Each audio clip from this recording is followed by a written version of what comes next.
pong balita ng politico.com.ph.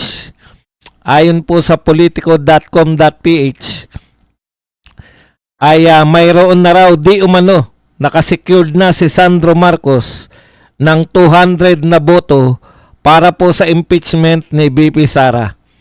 Hindi na po natin pinagtatakayan no? Dahil talaga naman siyempre ito po ay scoop pa lang ng politico.com.ph. Ayon po sa politico.com.ph, Vice President Sara Duterte could be headed toward another impeachment trial.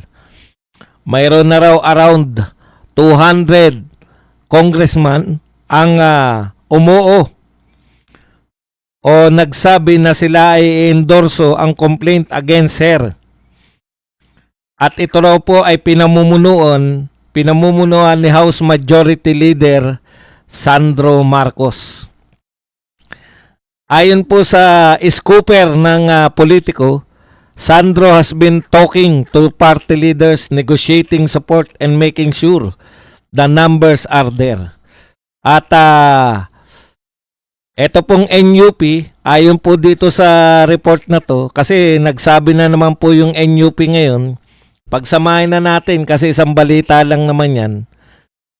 Sabi po ng NUP ngayon, contrary to some news report, we have not walked back on our previous statement regarding impeachment. Our position remains consistent. We reiterated that we cannot vote in favor of rehash case resting on previously presented information that in our opinion remain weak and inconclusive. No new stronger proof. We will not support the impeachment if there is no new stronger proof.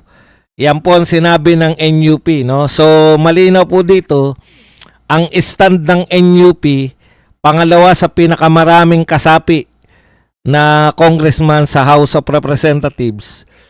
Ang kanila pong stand ay kung walang bago, kung walang bago at matatag o matinding ebidensya laban sa pangalawang pangulo ay hindi sila pipirma.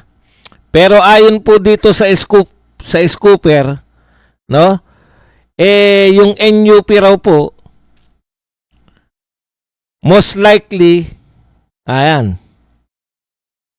ito po, NUP members were allegedly assured that projects affected by recent budget cuts, including financial assistance and infrastructure projects, would continue. The message was clear. If the projects move forward, the votes follows. So, sa madaling salita,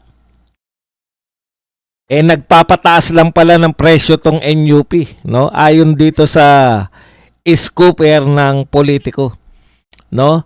Pipirma din po yung mga taga NUP kung sila po ay mapagbibigyan o yung mga budget cut ay hindi sila maapektuhan yung kanilang mga proyekto. Walang may project, okay. Okay ang impeachment. Walang project, no sila sa impeachment. May project, okay sila sa impeachment.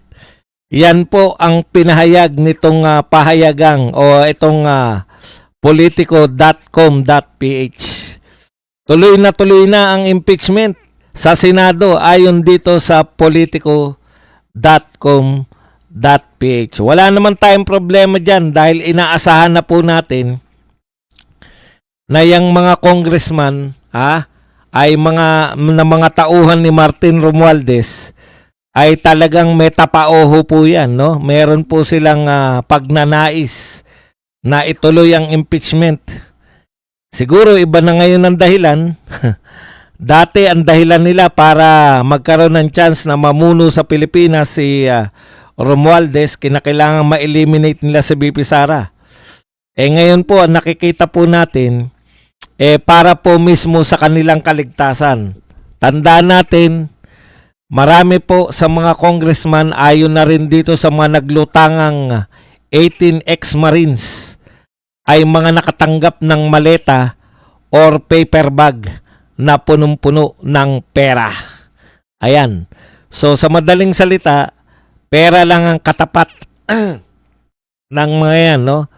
At ayaw nila po na pag-upo ni BP Sara na nagtangka na na mayroon na pong pahayag. Si BP Sara po ay nagpahayag na papapanagutin yung mga taong gumawa ng mali sa bayan, no? Papamanagutin, ibig sabihin kakasuhan kayo. Kung hindi po kayo nagawang ipakulong sa kasalukuyang pamahalaan, pag upo po ni BP Sara, kayo pong mga magnanakaw, ay makakatikim po ng sentensya. Hindi masabi kung ano.